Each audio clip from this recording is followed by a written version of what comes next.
సికింద్రాబాద్ ఉజ్జయిని మాంకాలమ్మ జాతర జోరు మామూలుగా జరగలే కదా ఈ తాపా కూడా.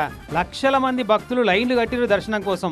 మబ్బుల 4 గొట్టంగా తొలి బోనం సమర్పిస్తే ఇక అది వరుసంది బోనాలే బోనాలు వరుసంట.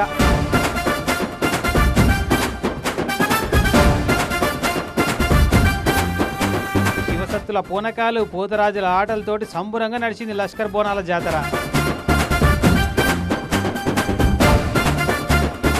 రాష్ట్ర ముఖ్యమంత్రి రేవంత్ సారు, దేవుండ్ల మంత్రి కొండ సురేఖ మేడం కింద పట్టుబట్టలు బంగారు బోనాలు సమర్పించారు అమ్మవారికి.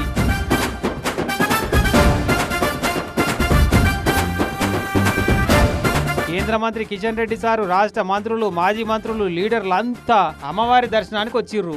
హర్యానా గవర్నర్ బండారు దత్తాత్రేయ సారోలు కూడా అమ్మవారికి బోనం సమర్పించారు.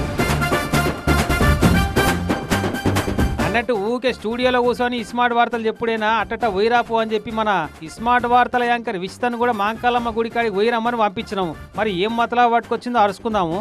టీవీ9 ప్రేక్షకులందరికీ బోనాల పండుగ శుభాకాంక్షలు. అగో ఇప్పుడే స్టూడియోలో కనిపించింది, ఇప్పుడు అక్కడెక్కడో మందిలో కానొస్తుంది అనుకుంటున్నారా? అవు మరి సికింద్రాబాద్ ఉజ్జయిని మహంకాళి అమ్మవారి దర్శనానికి వచ్చేసిన అట్లనే మీరు ఇక్కడ రారు కదా, చాలా మంది రాలేకపోయిన వాళ్ళకి అన్ని ముచ్చట్లు మంచిగా కళ్ళ కట్టినట్టు చూపిద్దామండి నేను వచ్చేసిన.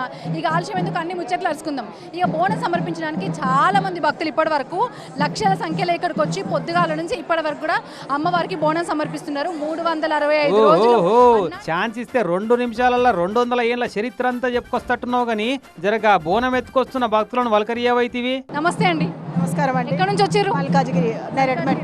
అరే మస్తు చేసిరుగా బోనము. బాగా చేసినాం. మా అమ్మవారిని చూడండి, బాగుందా? చాలా సంతోషంగా ఉంది. ముసలి వాళ్ళు కేవలం ఎందుకంటే ముసలి వాళ్ళు లైన్లో వెళ్ళి దర్శనం చేసుకోలేరు కాబట్టి ఈ అమ్మని దర్శనం చేసుకొని సంతోషపడతారని ఈ ఆలోచనతో నేను ఈ అమ్మవారిని అలంకరణ చేసి తీసుకొచ్చాను. కొంతమంది ఇక్కడ సికింద్రాబాద్ ఉజ్జయిని మహంకాళి అమ్మవారి దగ్గర బోనాలు జరిగిన తర్వాత మిగతా ప్లేసెస్లో అన్ని ఊర్లలో కూడా బోనాల పండుగ జరుపుకుంటారు. మొత్తానికైతే ఈ స్మార్ట్ ప్రేక్షకుల కోసం మీరు చూడలేకపోతే టీవీలో చూసి మొక్కుకుంటారని ఈ వార్త తీసుకొచ్చాం.